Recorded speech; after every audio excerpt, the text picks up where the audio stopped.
con Diego Genuino.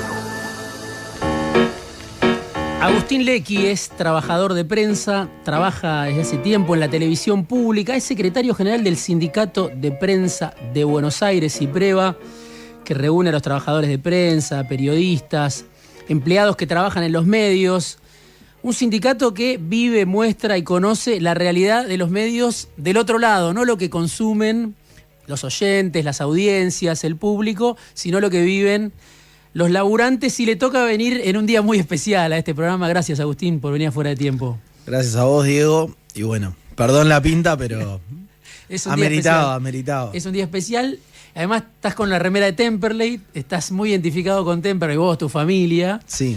Y viene con esta que es, no sé si se ve, pero es de las Malvinas. Bien. Que salimos a jugar hace muchos años, ya me queda un poco chica, pero bueno, la uso como cábala, amuleto, costumbre, como diría Bilardo, sí, en una instancia como esta. Bueno, como hincha de fútbol, como periodista, decime qué pasó hoy. ¿Qué pasó? ¿Cómo lo viviste? ¿Qué pensás que pasó? Un día que va a quedar en la historia, ¿no? Hoy se recuerda hace 40 años. Exactamente. Le ganamos a los ingleses con los goles de Diego. Bueno, de este día también se va a hablar durante décadas. Primero quiero decirte que me gustó mucho tu editorial y que estoy acá porque vos sos un compañero que sos uno de los grandes periodistas de nuestra generación, de nuestra época, como otros también que están en esta emisora y demás, y además hay compañeros que reúnen dos cualidades: ser grandes periodistas y grandes compañeros sindicales también, que no pasa siempre, vamos a decirlo de esa manera. Y bueno, para mí es difícil porque el fútbol me atraviesa sí, en la sangre, en la piel, y yo, para ser bien esquemático y hacerlo rápido, me pasan tres cosas. En lo futbolístico, creo que Argentina jugó un segundo tiempo extraordinario para una semifinal, contra un gran equipo, y nos tuvieron miedo, nos tuvieron respeto. Después del gol de Inglaterra, fue impresionante, lo merecimos ganar, y no es poco. Y no pasa muchas veces que una selección sale campeón y llega a una final. Y yo, que nací en el 85, que vi muchos fracasos de la selección, de grandes selecciones, me acuerdo la de Pasarela, la de Basile, que en 4 mundiales lleguemos 3 veces a la final, es extraordinario. Sí, es extraordinario. Sí. Eso de lo futbolístico. Desde lo emocional, desde lo humano, yo soy maradoniano, entonces lo tengo en la piel al Diego, entonces un partido como hoy me atraviesa de otro lugar.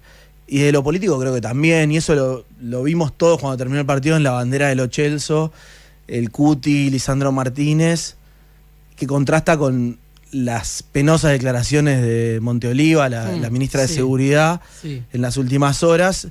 Y vos lo decías en tu editorial: un gobierno cipayo, un gobierno que entregó la causa Malvinas, que entrega la soberanía todos los días. Entonces yo creo que todas las cientos de miles y millones de personas que hoy están en la calle también son un grito anticolonialista y antiimperialista. Y ver ese cuadro de semifinales, Argentina al lado de Inglaterra, Francia y España, a mí me infla el pecho y creo que me hace creer en la Argentina. ¿Qué pasa con el fútbol en la Argentina, no? ¿Qué impacto tiene esto de que el fútbol atraviese a la sociedad argentina? Hoy está todo el mundo hablando de esto, de algo que para nosotros es cotidiano. Desde que somos pibes estamos acostumbrados a jugar al fútbol, a ir a la cancha, a apasionarnos con esto. Pero ¿cómo constituye la identidad, no? Es lo que se está viendo ahora en las calles de toda la Argentina. Sí, para mí, por un lado, la declaración de Scaloni el otro día cuando le terminamos de ganar a Suiza, es solo un partido de fútbol, es correcta. Y es cierto que es solo un partido de fútbol, pero para nosotros el fútbol es mucho más que el fútbol. Es mucho más que 90 minutos o 120 si hay una alargue. Es decir, para mí es eso: es identidad, es barrio, es contención de pibes, es motor social. Para un gobierno de mierda como este es motor económico, porque el consumo crece solamente cuando juega Argentina y cuando gana. Ese estado de ánimo. A vos cuando gana River, cuando hace un gol Enzo, que es de River. Sí. Yo lo vi el partido con mi compañera, con Carla, mi hija Eva y todos hinchas de Racing. Guadalupe, Agucho, Guido, Suyay, que son todos fanáticos de Racing, y mi compañera Carla es de Temperley y también es de Racing. Y estaban contentos porque hizo el gol Lautaro. Digo, es eso, esa conexión con tus raíces. Entonces sí, el fútbol es mucho más, y eso es político. ¿Cómo no va a ser político? Porque desde ese lugar, te digo, el gobierno lo único que puede mostrar en este momento es que el consumo crece cuando juega Argentina. porque la supuesta baja de la inflación, todos sabemos que es irreal, que es ficticia, que son los dibujos del INDEC, que por eso en su momento renunció a la Baña. Entonces, bueno, ¿es fútbol? Sí, es fútbol, pero el fútbol para nosotros, para un pueblo como el nuestro, es mucho más que fútbol. ¿Cómo te imaginas los días que vienen de acá al domingo en la Argentina? Para mí, sinceramente, el Mundial lo ganamos hoy. Es decir, no significa que el domingo vayamos a ganar, pero no me importa tanto. Es más, quiero que ganemos el domingo porque eso le da más valor al partido de hoy. Y yo me acuerdo mucho de una frase de Dolina en el 94. A mí me gustaba mucho el negro Dolina. Y bueno, como te decía antes, soy muy maradoniano. Y el negro en el 94 dijo, yo más deseo tenía que salga campeón Diego que Argentina. Sí. A mí eso me pasó en el 2022 con Messi. A mí me gustó mucho siempre Messi. Me peleé mucho con los que lo trataban de amargo, de pecho frío y todas esas boludeces. Y yo quería que salga campeón Argentina por Messi.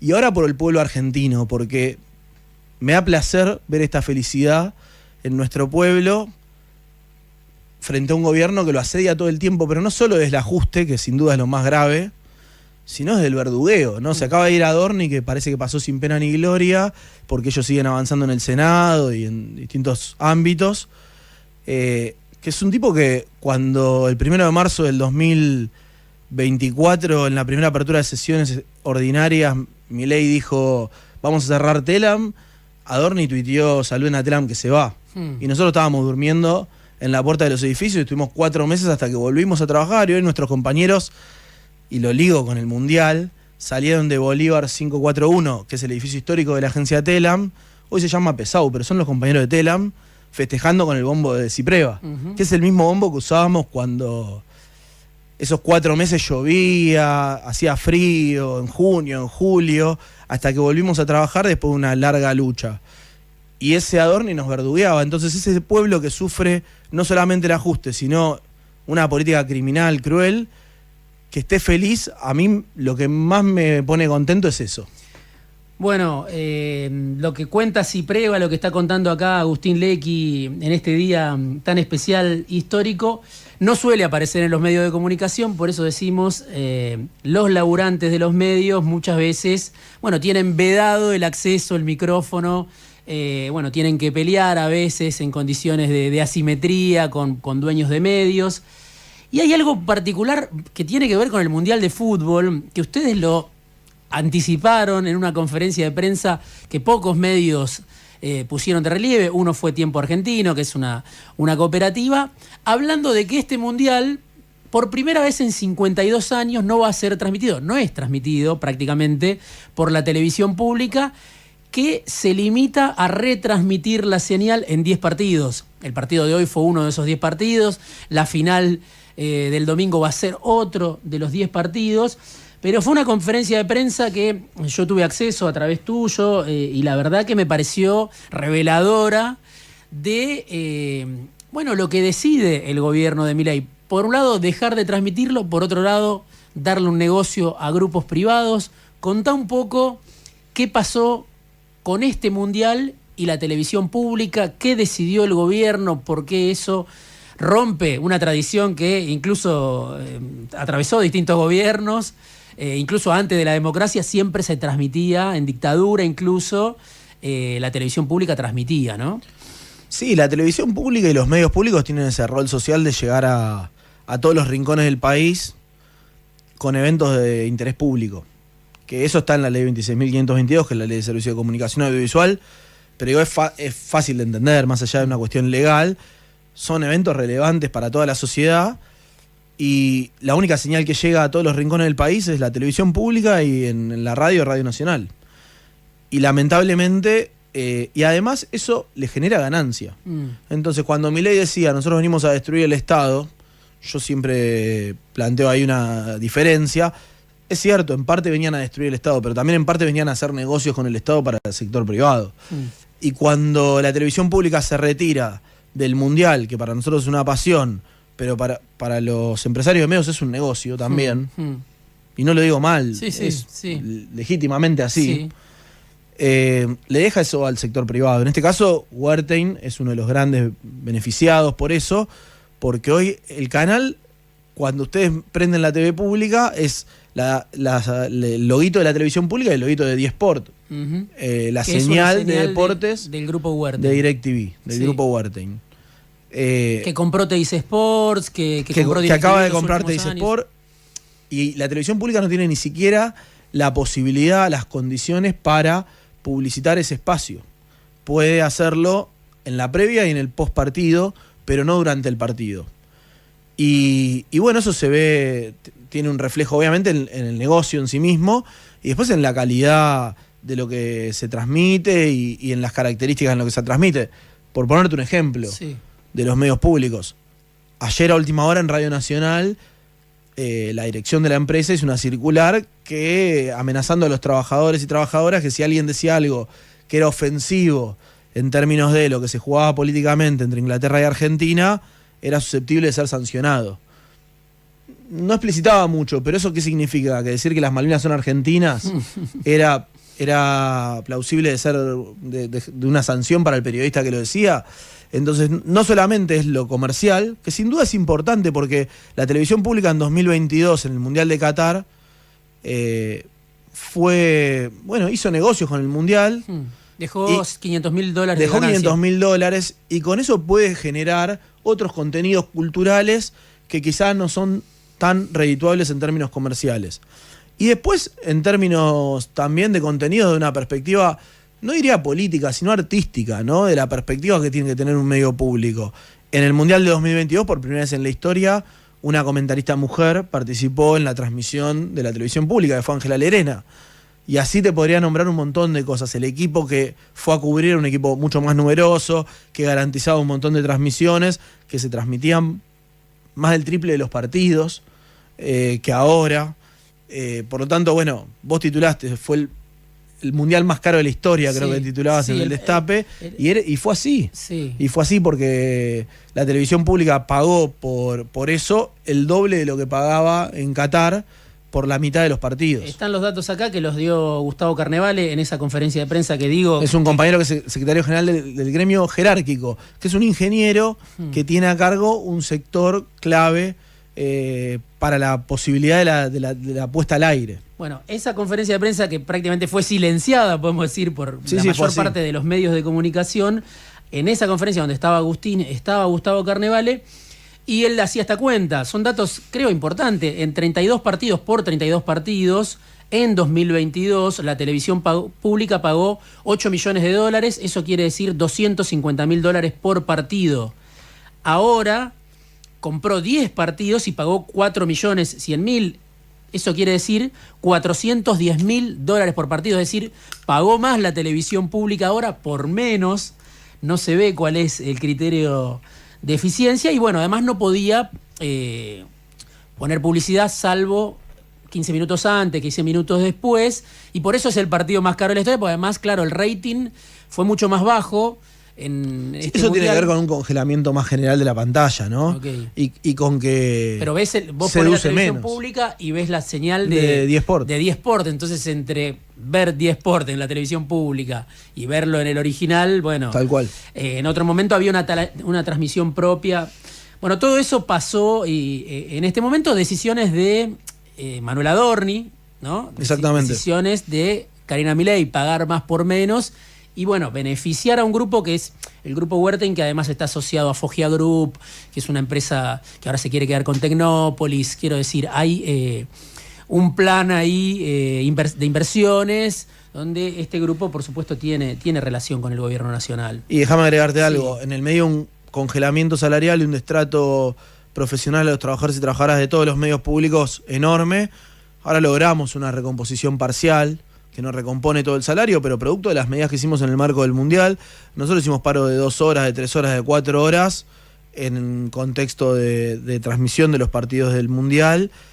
Me parece que vale la pena ponerlo sobre la mesa también, ¿no? Porque en un marco en donde todo te lleva al individualismo y a que la lucha no vale, me parece que logramos, bueno, en total fue un 17,6% acumulado desde enero a la fecha, hasta el 1 de agosto inclusive, hasta agosto inclusive, para todos los trabajadores y trabajadoras de los medios públicos, que fue muy importante para nosotros, porque discutíamos contra la pared.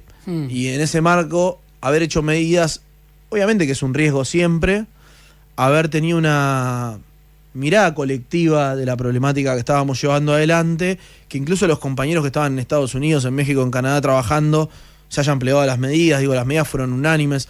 Vos mencionabas a los compañeros del personal jerárquico y a nosotros de CIPREVA, también los compañeros de SATSAID y los locutores.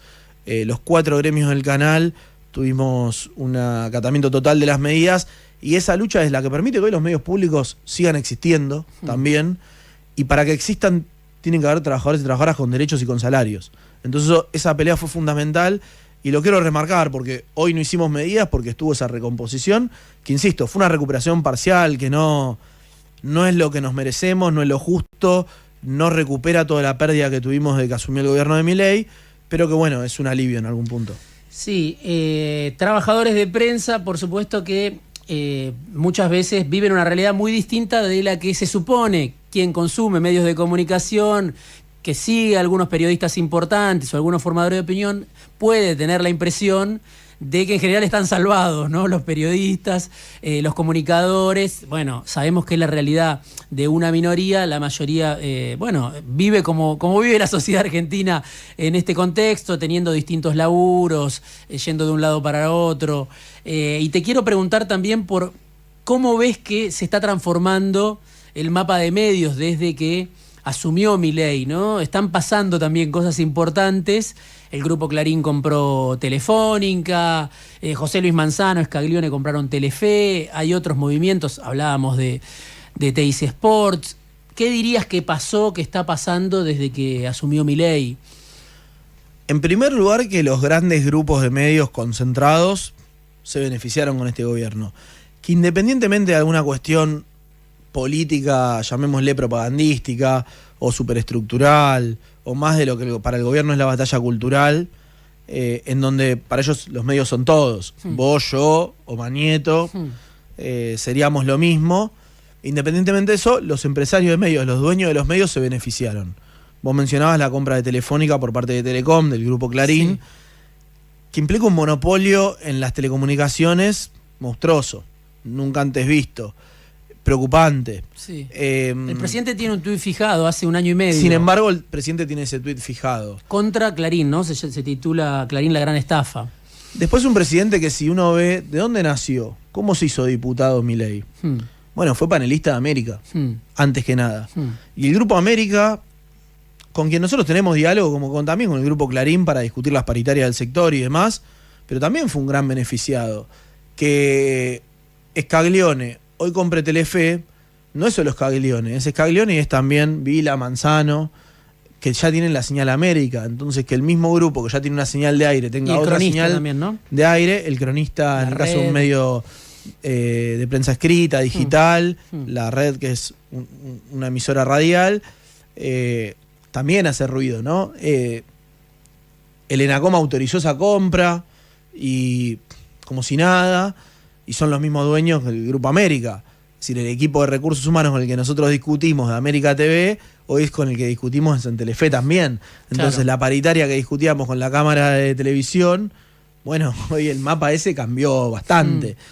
Y si uno ve los medios públicos, también hubo una influencia ahí. Hoy el interventor de los medios públicos es Carlos Cursi, que es el ex vocero de la Sociedad Rural. Llegó ahí en el marco de una negociación de Manuel Adorni con la Sociedad Rural. El anterior, Diego Chader, provenía del Grupo América, que fue la persona que estuvo a cargo del desmantelamiento de Telam después de que Javier Milei anunció ese cierre, que fue un cierre más para la tribuna que otra cosa, pero que efectivamente clausuró el servicio periodístico de la Agencia Nacional de Noticias. Y cuando este gobierno habla de los países del primer mundo, los países que reivindica este gobierno tienen medios públicos fuertes, con buenos salarios, con buena capacidad informativa, con fortaleza para difundir los aspectos culturales que a esos países les interesa difundir. Y para eso se crearon los medios públicos en la Argentina. Si uno ve Radio Nacional, las 49 emisoras de Radio Nacional, obviamente no solo no hay una emisora por provincia y están en las ciudades de cada provincia, sino que además están en la zona de frontera, en las zonas donde, bueno, había que construir soberanía. Entonces, la destrucción de los medios públicos está muy vinculada a la destrucción de la soberanía de nuestro país. Y en paralelo, bueno, la modificación del mapa de medios está muy ligada a una concepción del gobierno de Milei de ofrecerle a los empresarios de medios como parte de la clase empresarial argentina lo que necesitaban, más allá de que después fije el tuit que fije. Sí. Y parte de esa pelea también es el ataque a los derechos laborales, el ataque a los convenios colectivos, que nuestro sindicato es uno de los sindicatos citados en función de la discusión de convenios colectivos que quiere impulsar la Secretaría de Trabajo, y sobre todo el ataque al Estatuto del Periodista Profesional en el marco de la reforma laboral. Ahora te quiero preguntar por el Estatuto del Periodista, que este gobierno derogó o quiere derogar, pero antes te quiero preguntar por algo que dice Milei. Una consigna del gobierno es no odiamos lo suficiente a los periodistas, ¿no? El gobierno se queja de los medios de comunicación, se queja del periodismo. Es un gobierno que tiene mucho apoyo, que tiene poco apoyo. Si uno escucha al gobierno y a algunos funcionarios, al presidente, pareciera que tiene todos los medios en contra. Sobre todo pasó con el caso Adorni, ¿no? Sin embargo, vos estás contando un mapa de medios donde los dueños en general tienen una buena relación. ¿Cómo ves ese vínculo del gobierno de Milei con el periodismo? Con las empresas de medios, con los principales formadores de opinión. ¿Son pro Milei? ¿Están en contra de Milei? Yo creo que todo el sector empresarial, más allá de los medios de comunicación, preferirían un gobierno más con otro perfil público, pero con ideológicamente y políticamente y económicamente el mismo modelo. Vos lo has dicho muchas veces, hay una coincidencia ideológica, por ahí una diferencia en las formas. Yo creo que a los dueños de los medios les serviría más, y a los voceros de los dueños de los medios, que son una minoría, y que yo no los englobo en la categoría de trabajadores y trabajadoras de prensa, pero bueno, son para el común de la sociedad periodistas, porque están con un micrófono al frente de un programa de televisión, en un horario central, en un prime time y demás. Esas personas preferirían un gobierno con otro perfil público, menos agresivo, menos vehemente, más predecible, pero en lo ideológico están completamente de acuerdo y les es muy funcional un modelo económico como este. Por eso te decía, los grandes medios de comunicación fueron beneficiados. Otro grupo de medios que no mencionamos es el Grupo Olmos, que conduce Crónica, que yo me preguntaría si no fue beneficiado con la intervención de la UOM, por ejemplo. Un grupo de medios muy ligado algo que no había pasado, a la Unión Obrera Metalúrgica. Solo en dictadura habían intervenido a la UOM, por Solo ejemplo. En la dictadura de Onganía y en la dictadura, en el último golpe cívico-militar, si no me equivoco. Y ahora está intervenido. Y es el gremio industrial más importante del país. Y yo lo digo sinceramente como una pregunta, porque es un grupo de medios que tiene un rol en las prepagas, en todo el sistema de salud importante, como también el Grupo América. Entonces los grupos de medios se beneficiaron, y lo particular es que son grupos cuando nosotros discutimos paritarias, lloran pobreza, pero lo cierto es que los medios de comunicación les son absolutamente funcionales y necesarios para hacer otros negocios, como los que te estamos describiendo, ¿no? Obviamente el Grupo América tiene grandes negocios en el tema energía, salud. El Grupo Clarín, vos decías, la fusión o la compra, la adquisición de Telefónica, para mí es muy raro que el ENACOM deje pasar eso como si nada, y más allá de algún cuestionamiento, la compra va a pasar. Bueno, ahora te estoy hablando del Grupo Crónica, y así con cada uno de los grandes grupos de medios. Hablemos del Estatuto del Periodista. El gobierno lo quiere derogar.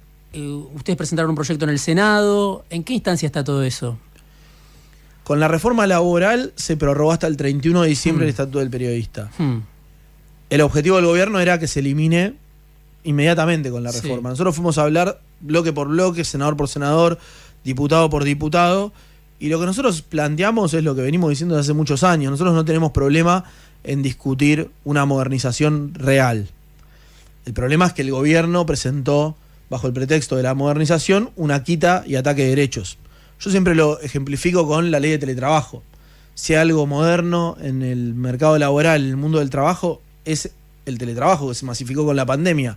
La ley de trabajo era una ley que tenía 4 años, 5 años, 6 años como mucho, y se derogó inmediatamente sin ningún tipo de discusión. Se puso por la ventana esa derogación. El Estatuto del Periodista lo mismo. En función de eso fuimos a ver a cada sector y todos nos dijeron, bueno, proponemos una prórroga y en el marco de esa prórroga traigan propuestas.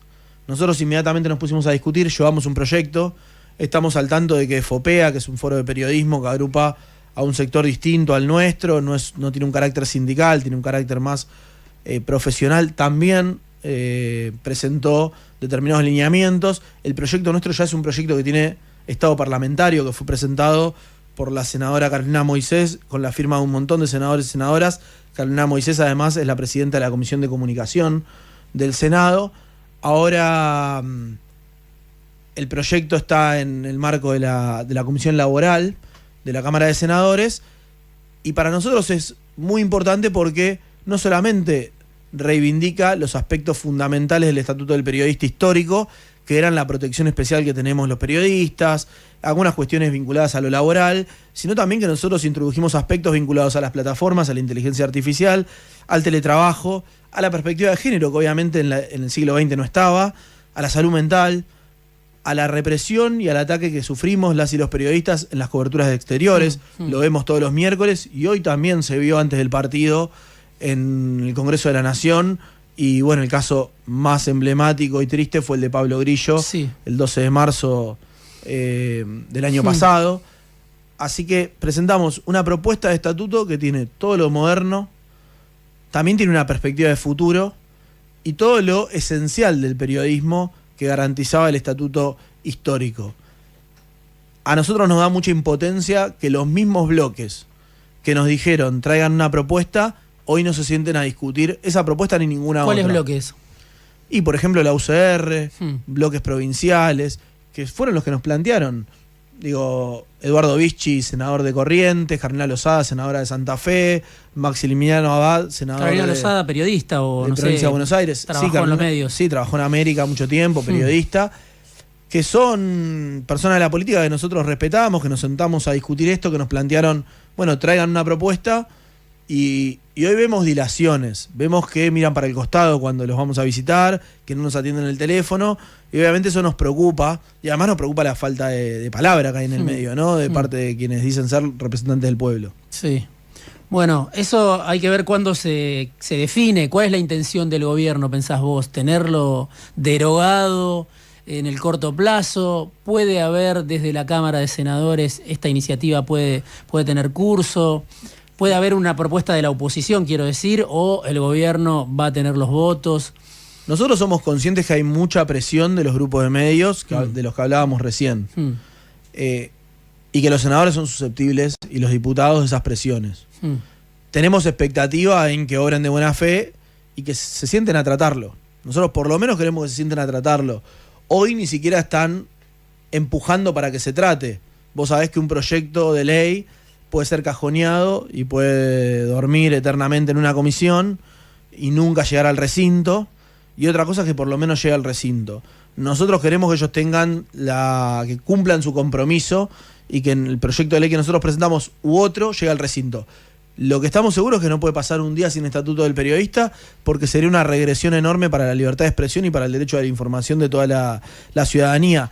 La esencia del Estatuto del Periodista que reivindica CIPREVA, FATPREN, que es nuestra federación, pero también FOPEA, que es un foro que estuvo muy ligado, por ejemplo, al gobierno de Macri en su momento, ¿no? Y lo digo así sin ningún plurito, porque bueno, hubo funcionarios del gobierno de Macri que eran el presidente en ese momento de FOPEA, y sin embargo este foro plantea también que no puede haber un día sin Estatuto del Periodista. Es decir, hay un consenso en nuestra actividad, desde los periodistas de mayor renombre hasta el laburante de prensa más recóndito, que es el que represento yo y en el que yo me identifico, en que no puede pasar ni un día sin estatuto del periodista y que no hay motivo para que eso suceda más que el afán de atacar derechos.